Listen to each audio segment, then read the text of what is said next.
Welcome back to Haunted and Historic Australia for another episode in our Adventures series. In this episode, we take a look at Castlereagh Cemetery, or burial grounds in Penrith, which is one of the first settlements under Lachlan Macquarie. It's been a long time coming, but we're back here at Castlereagh Cemetery, or burial ground. There's quite a bit here about Lachlan Macquarie. The only remaining physical evidence of Castlereagh, one of the Macquarie towns established by Governor Lachlan Macquarie in 1810. Excuse the noise. Now it does look as though there's a bit of information here. 64 monuments remain in the cemetery with many fine representations of early colonial monumental masonry. There is also a number of unmarked burials scattered monument fragments across the cemetery. Well, just having a little look as we walked in, it does appear that there's things. We're going to have people on quad bikes riding around, making a noise.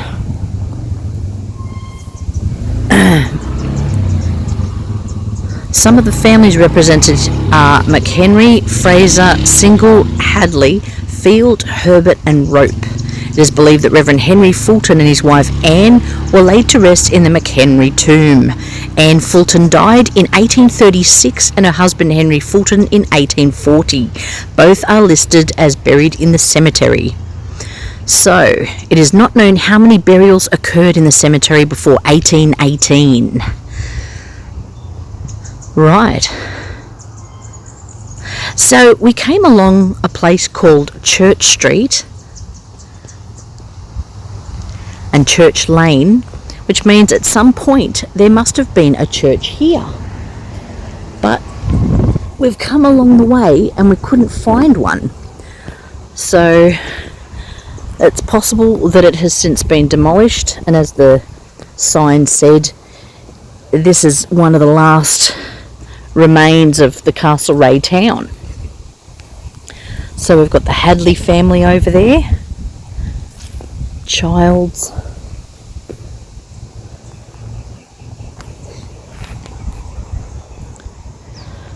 apologies, the sun's right above us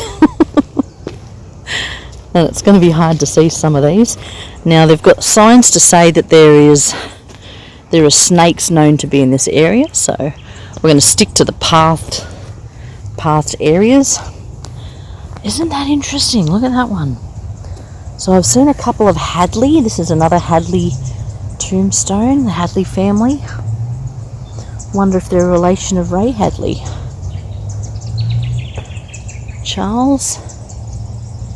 Now, we've been told also to look out for ants.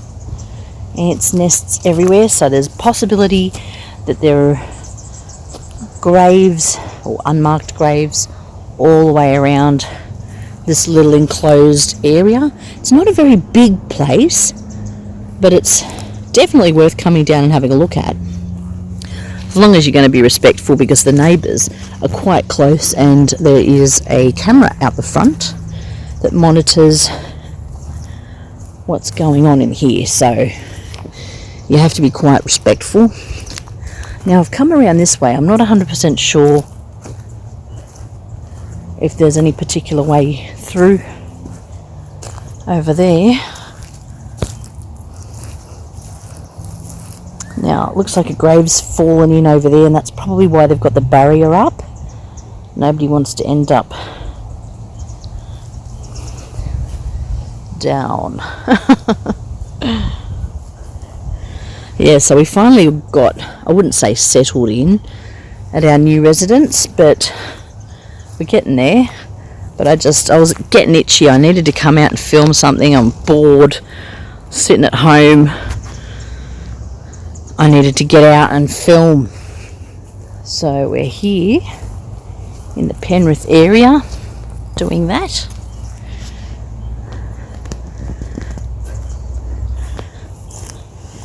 Now there's poop in here, so people are walking their dogs in here. There's a trail that goes off that way, which I don't know if there's anything really down there to look at.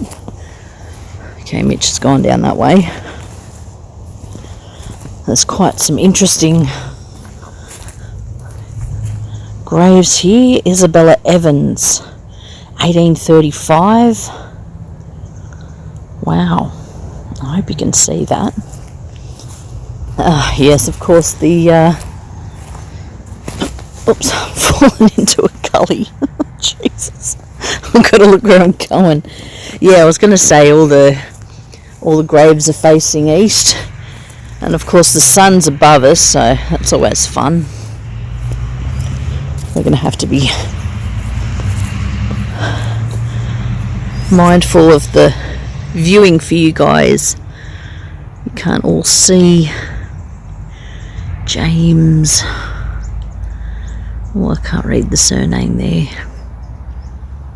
It looks like Ary, something ending with A-R-Y or R-Y.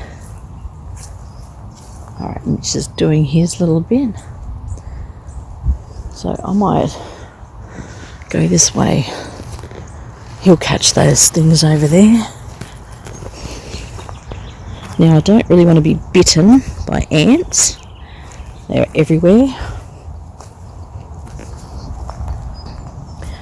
Now, of course, there's some stories that come along with this cemetery. James Whittam. One in particular, which is quite controversial, about a woman named Sarah Marshall. Now, Sarah Marshall is believed to have passed away with natural causes, but they do state another story a little bit more bloodthirsty, where she was set upon by a gang of men back in the 1800s, mid-1800s. I'll get over there and have a look at her exact date. This looks to be the McHenry, perhaps. What do we got here?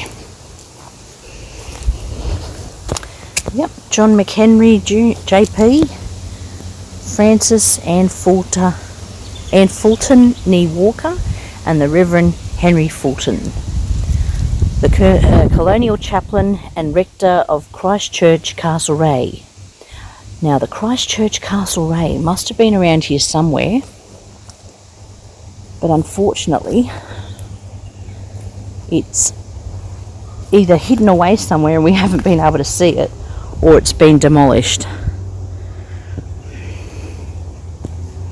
So there's quite a few people in the tomb here, and we've got here 1844 Maria Nash Nee Hayes,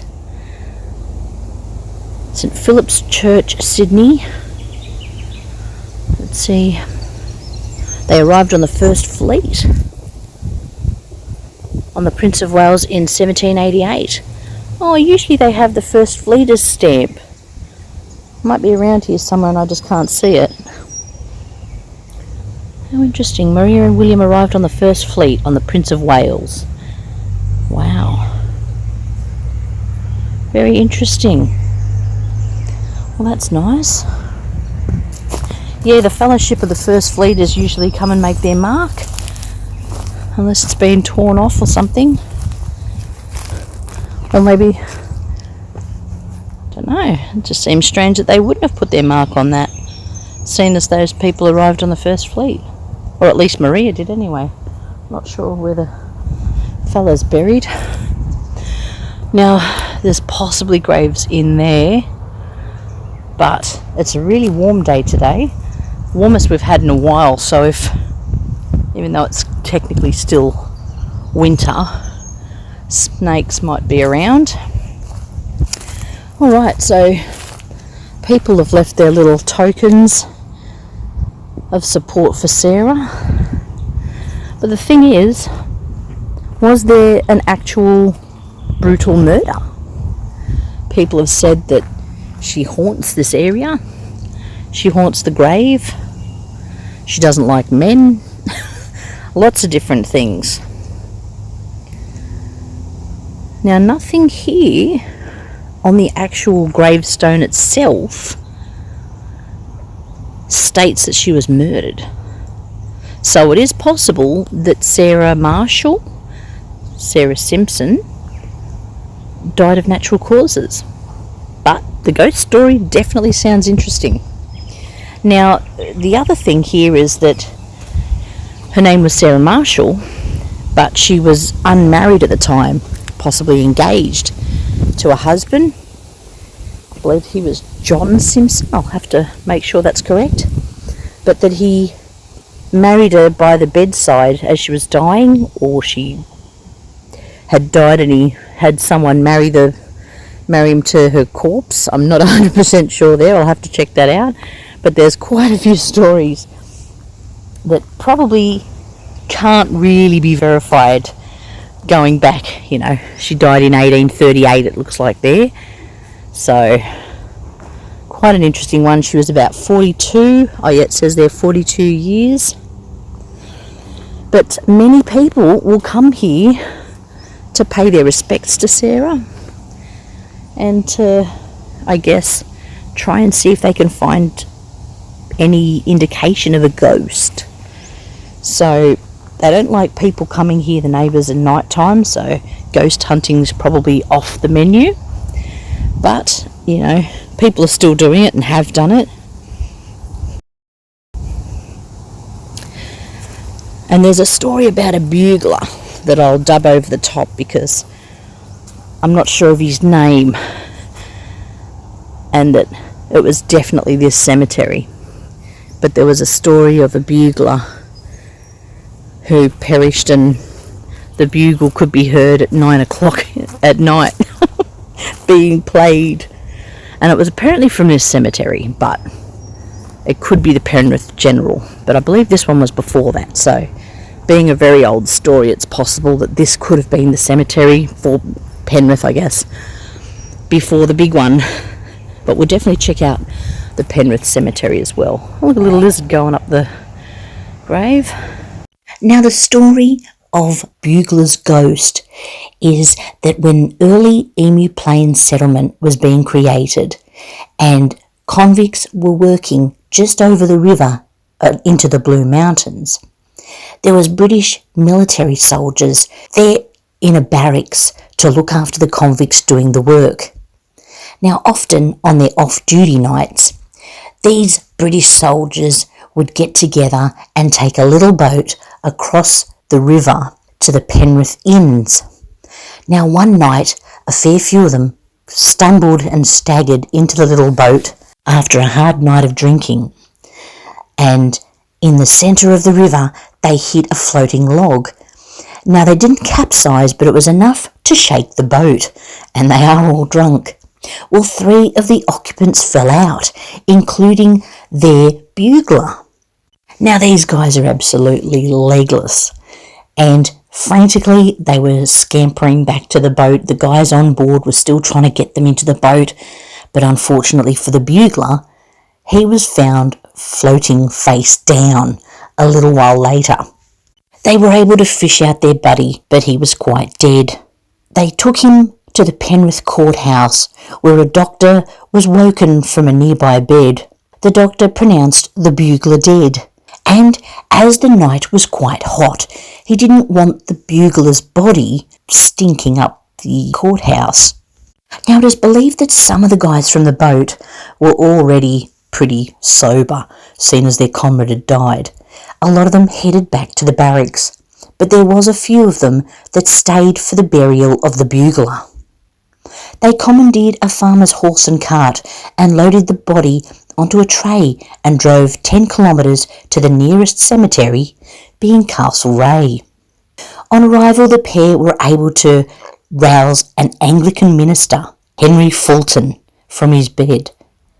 Now, he was a fiery Irish patriot and no admirer of the military, and he wasn't at all happy to see a couple of redcoats reeking of alcohol and the remains of a third in a cart. Shockingly, Reverend Fulton cursed the men, words that no one would expect to hear from the mouths of a clergyman. Fulton sent one of his sons to wake up the local gravedigger. The gravedigger came along and started preparing the grave with a pick and shovel into the dry soil of the Castlereagh cemetery. By the time all was ready, it was midnight, and the bugler was laid to rest by the moonlight, attended by his friends, a sleepy gravedigger and an angry Irish reverend.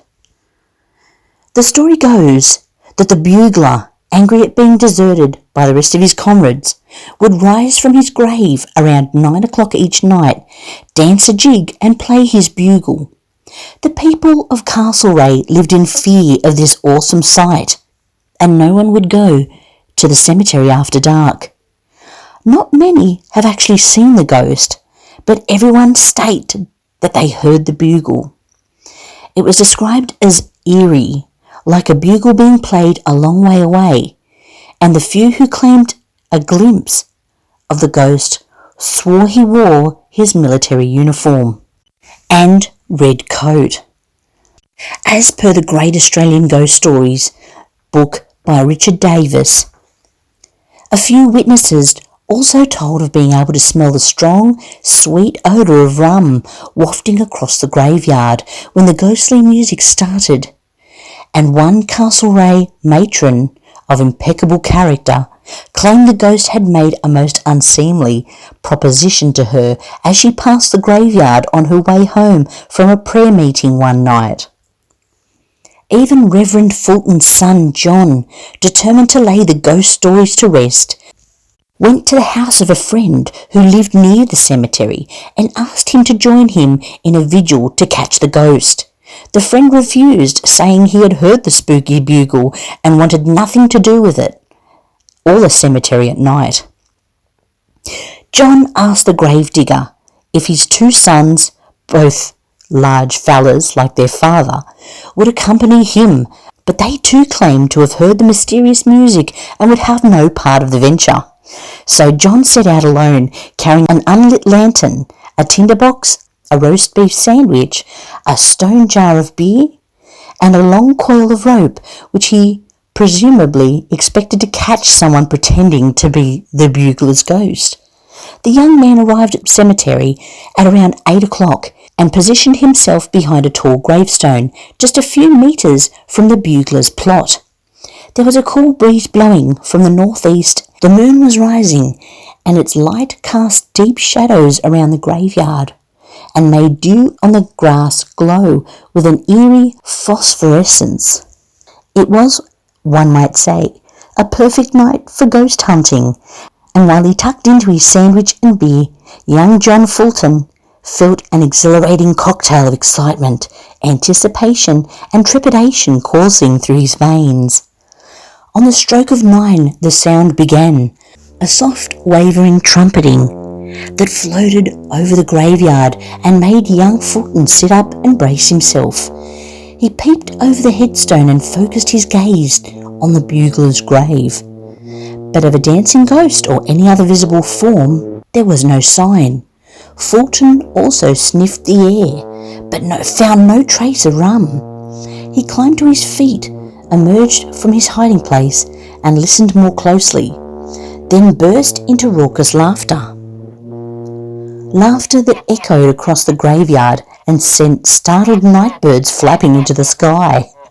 John Fulton enjoyed telling the story of the bugler's ghost for the rest of his life, not least because he believed he had laid it. The sound, he would explain, did not come from the bugler's grave, but came floating in on the breeze, carried over the waters of the chain of Ponds Creek from Windsor, where the Windsor Town Band practised twice a week, commencing at 9 p.m. Now, he ends the story with John claiming that his theory was correct, even though it was a good 15 kilometres between Windsor and the Castlereagh cemetery. Although he believed his theory was correct, most of the good people of Castlereagh continued to avoid the cemetery at night. I'll see if I can have a little look here. Get a bit closer, I can't read it. There we go. John Tyndale. There we go.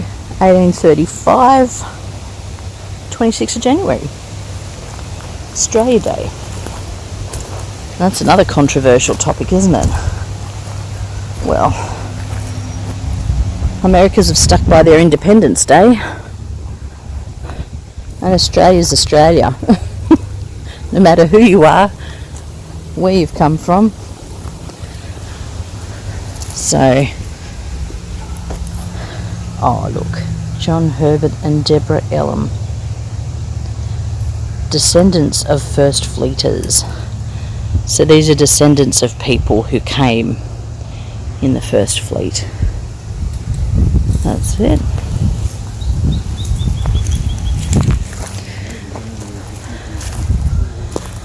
There's quite a bit of,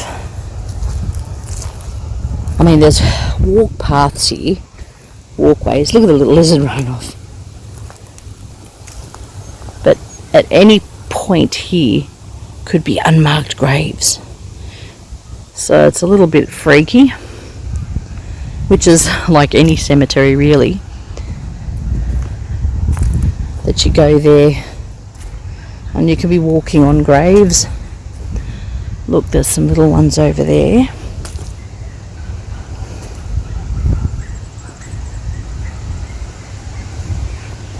Some dogs going crazy that direction. As you can see, there's housing there, so they don't like people being too noisy and disruptive, as you wouldn't if you lived there, of course. Now it looks like there's another path down the back there, but again, it's a warm day, and they do say that snakes have been in this particular area, and I don't know about you, but I don't fancy being bit by a snake. See, it goes straight back into the bushland back there, so naturally this is a snake's habitat, and if they slither through the fence in here, well, this is where they live. So we won't be bothering anyone. And I can't see any graves standing out down that way. I can't seem to see anything in particular back there. So we might give that a miss. It might be, oh, that's a fallen tree. Okay. Crazy dogs. So I'll just get behind this one. Now there are ants and things running around. Look at that!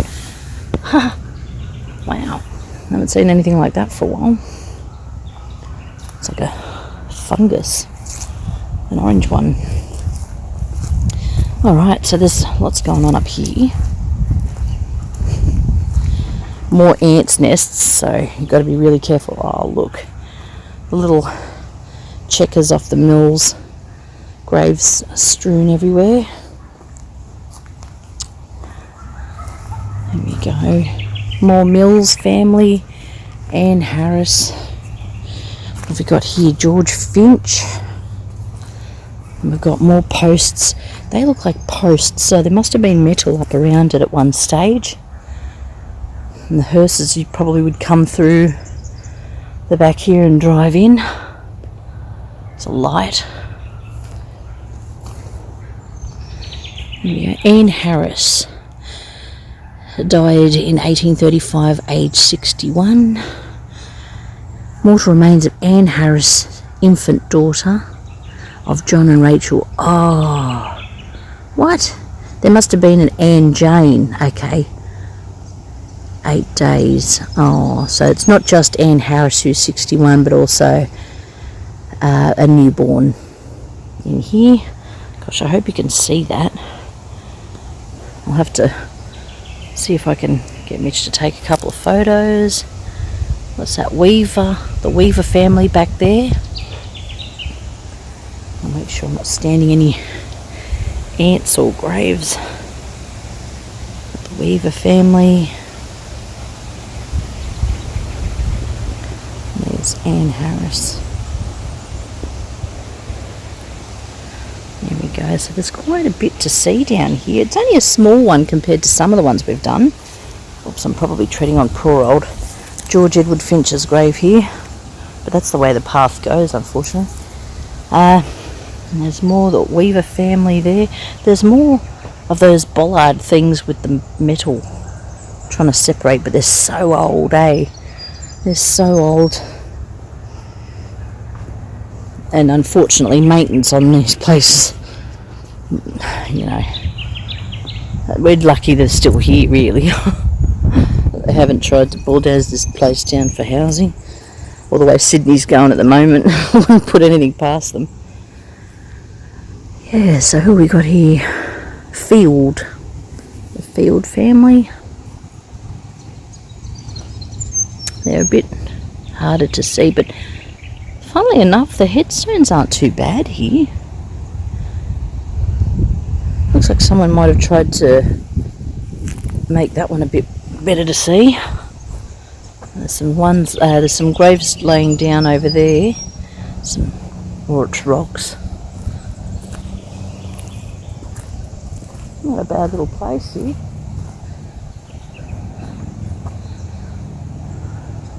Well, it'd be interesting to see if there's any voices or anything in this recording other than my own. I mean, there's Mitch over there. He's wandering around. I'm by myself here. No Erin.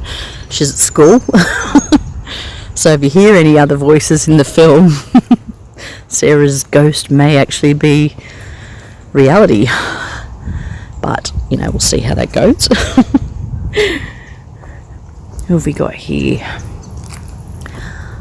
I can't read that one. Even though I don't know if they've tried to clean it or something. There are so many ants in the grass here. Let me walk around this way. Ants, and more ants here. Be prepared. Okay. Samuel Stanley, I want to say. Stanley. Samuel. Oh, I'm not really sure. No, I think it's Samuel Stanley, I believe, or something close to it. 64 years, 1850. Yeah, I filmed in there. Be careful you don't get bit by ants though, because they're everywhere. I haven't filmed that one over there. I'm just, be careful, snakes and sticks. Sticks that look like snakes. Alright. There's some interesting ones up here I'll have a look at. Yeah. She's the one that has the big story that goes along. But, I mean, everyone here really has a story. It's just some of them we just don't know. Unfortunately, it's one of those things that, sadly, the stories of many people, pioneers and convicts and anyone who came, you know, free settlers. There's only stories usually about the bad ones. All the good ones, unless they were underneath the governor's eye, never really get a mention. This looks like a nice spot I can stand without getting bit. Right, Sophia, the beloved wife of Andrew Stewart, died 22nd of June 1891. And Andrew Stewart's there in 1893, so a couple of years later. He died and was buried with her. But this is basically it. Apologies for the brightness. It's very hard to see what you're filming when the sun's in your eyes. I might pop over this side because I don't think we did these ones here in the middle. Who have we got over there?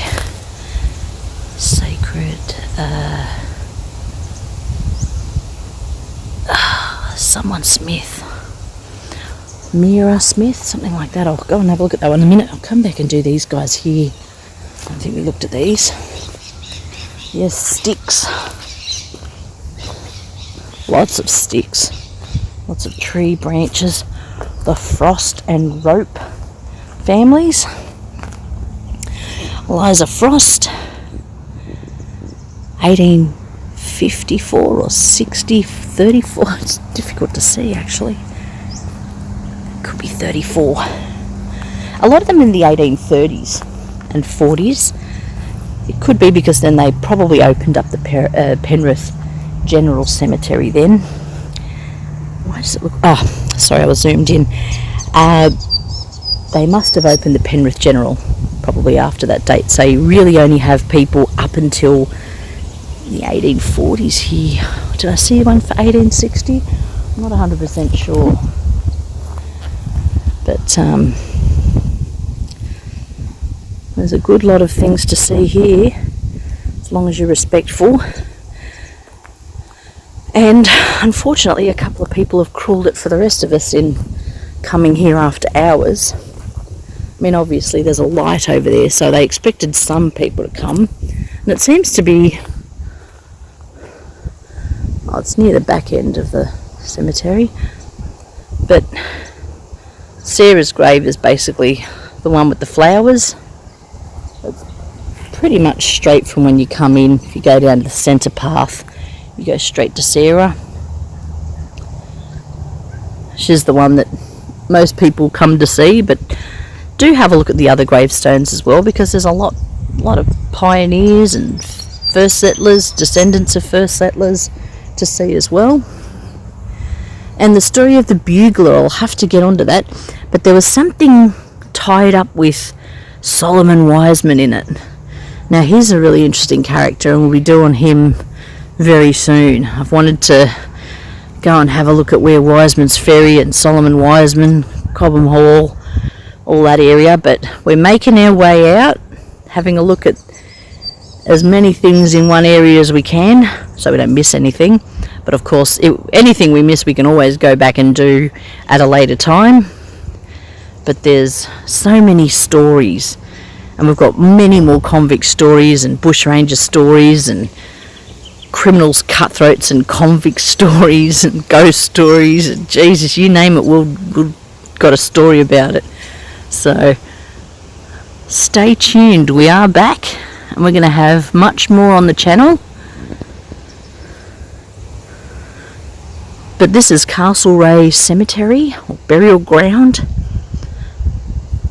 which they state is the last remaining area or place to visit of the original township that Lachlan Macquarie created, being Castlereagh. But it is interesting, very interesting. I'll go and have a look and see if I can read that other stone up there. Now Mitch has probably done a couple and read a couple as well. We're trying to cover as much ground as we can today in the Penrith area. There's so much more to do. Penrith has got so much, so we will be back doing more for Penrith, absolutely. Now I want to get in there and have a look at this Mary Ann, that's what it says, Mary Ann Smith. I don't know how good that is readable, but we're coming up toward the end of the little cemetery here.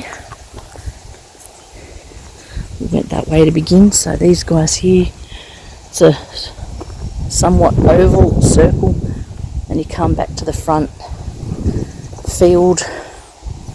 Now this one up here has got the poles around it. What have we got here? Elizabeth, widow of E.W.D. Field. I'm not really sure what that means, but widow of, I'm not really sure, E.W. And then it's got some kind of a thing, I'll show you, like E.W. with and a D with a, I just got bit by an ant on my leg, sorry. Where am I? Yeah, how interesting. I'll have to work out what that means. It's like a D over the top of a skateboard. Well, that's what it looks like to me, I don't know. Might be something totally different. But yeah, so that's interesting. Field family. Some more Field. There's another one. E-D-W, and then there's like a D a kind of hyphen and 2 dots underneath, or a dot underneath. How interesting.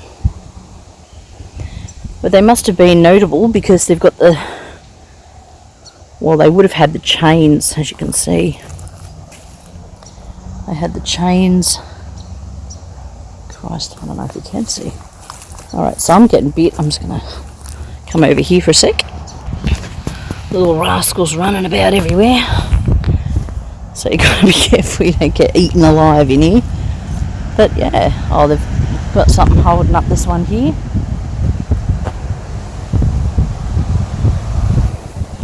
Yeah, so we like a place where we can come that's really old, that gives us a lot of stories and something to chew over about how people lived here and died here, what they were like, what they died of, basically anything about them. I just find it fascinating to know about the past colonial history of Australia and beyond. We want to know about it all. And sorry, I'm being bitten again. If I don't make sense in this video, it's possibly because I was being eaten at the time. But this is a really interesting place. I'd definitely come down. Oh, look, what's that? Something over here. Bit of someone's stone. See, you don't know what's... It's like St. John's Cemetery. Bits of headstones strewn around everywhere. You don't know where everything is. Within these sad sepulture, repose hearts throbbing once with human joys and woes. Here keen regret a rugged tombstone rears, fixed up with sighs and sculptured o'er with tears. A simple structure now by seasons worn, and hid neath many a knot of sheltering thorn. Oh, that's nice. Charles Thompson, 1826, graduate of Reverend Henry Fulton's Castlereagh Classical Academy. Wow, so the Reverend was quite a interesting man. Had a bit going on. Lockie. Isn't that interesting? Oh, that's what it used to look like back in the day, the land. Burial ground. Oh, so that's where Castlereagh was. Okay. And the burial ground where it's circled is where we are here. So Castlereagh was actually all the land that's out that way. As you come in the door, behind was all Castlereagh settlement. How interesting. You can see the mountains back there too. Are they the mountains? Yeah, they'd be the mountains. But yeah, quite interesting. So there's only 64 that remain. It'd be interesting to have known how many burials there were in here.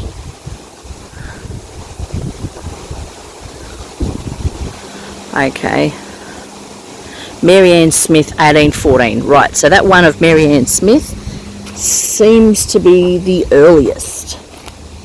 The town was created in 1810, I believe. Let me just go.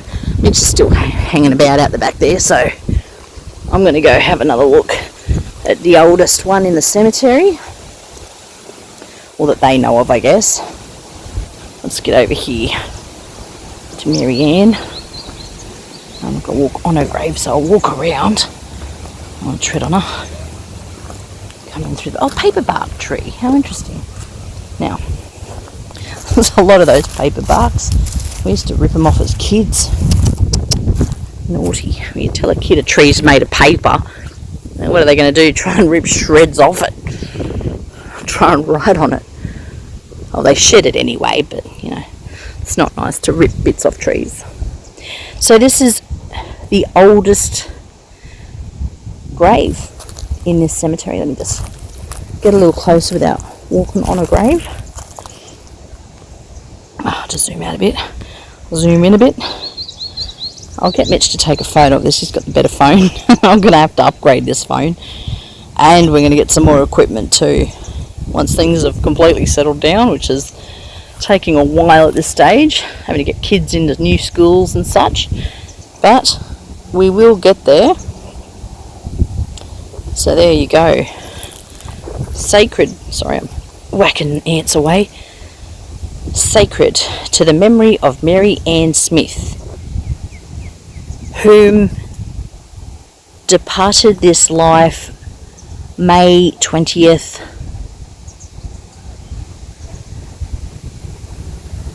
I'm not 100% sure.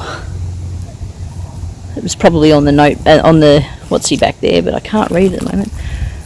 1814.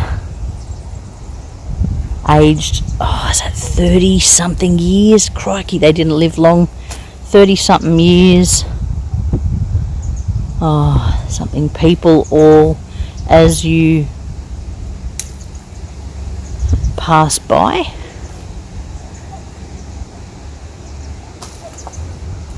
Before prepare to follow me. No, and as I am, so must you be therefore prepared to follow me. Wow, so it's got something, sorry, let me just see if I can get on that a little bit better. It's so dark on this side. That's right, we'll take a photo and send and pop it up so we can definitely see. Mitch is back at Sarah, but I think we've seen all there is to see here at the minute. Yes, of course, it'd be awesome to come back here at night time and do a ghost hunt. It sounds funny, doesn't it? Let's go do a ghost hunt. But yeah, we want to do so many other places at night too, so it may not be completely off the cards. I mean, obviously they've got the cameras over there set up, so if you're acting a fool, you're going to get the cops over here pretty quick. But we're not those kind of people, so there isn't a sign that says don't come here after hours, then there's a good chance we will. Why not? Not doing anything bad, and it's a straight through line basically to Sarah. We'll see. I mean, at the end of the day, look, people have stated that there was no brutal murder of the poor woman, that, you know, it was just a made-up story for some interest. I don't know, make the cemetery more interesting maybe, I don't know. Why people make up such weird stories, but if there is something to do with it, and back in those days they didn't like to talk about things, you know, on a gravestone, let alone talk about things in general, about, you know, people. Well, I won't say it, but I think you know what I mean. You know, a group of men on one woman and beat her to death and heaven knows what else. So it's something that wasn't really talked about in the early 1800s, but obviously happened, especially in an outback town that, you know, in the early 1800s. There was a lot of pubs. That was pretty much what they did after a day's work. They got smashed. And if she was walking home at an unopportune moment, well, unfortunately, that stuff happened and still does today. Who are we kidding? But anyway, so I think that's it for me, and I'll have Mitch's little bit of footage at the end too, and if I find out more about the Bugler, I'll add him to either this story or Penrith General. It's one of those. It was near the Hawkesbury River, I know that much. And we ain't too far. So, yeah. Castlereagh Burial Ground. Interesting. Very interesting. Come down and have a look. And whether or not you believe in the ghost stories, it's definitely a nice place to have a look at some of the pioneers, where they're buried, and find out about who they were, where they were from originally, what happened to them in their lives. And this is now their resting place, and has been for 200 years almost, you know. It's a long time, and they're still standing. I mean, some of them have had work done, but yeah, they're still here. Have a look. You never know what could happen. But yeah, stay tuned. Don't forget to like and subscribe, and we are back. So I hope you stayed to see us come back, and we'll have another episode very soon.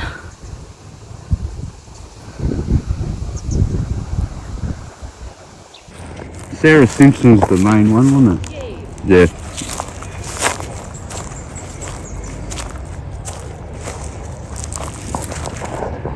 Here's a little one here. I believe I'm pretty sure it's 1890 something, and the initials looks to me like it's AC, but it could be AG. Not 100% sure.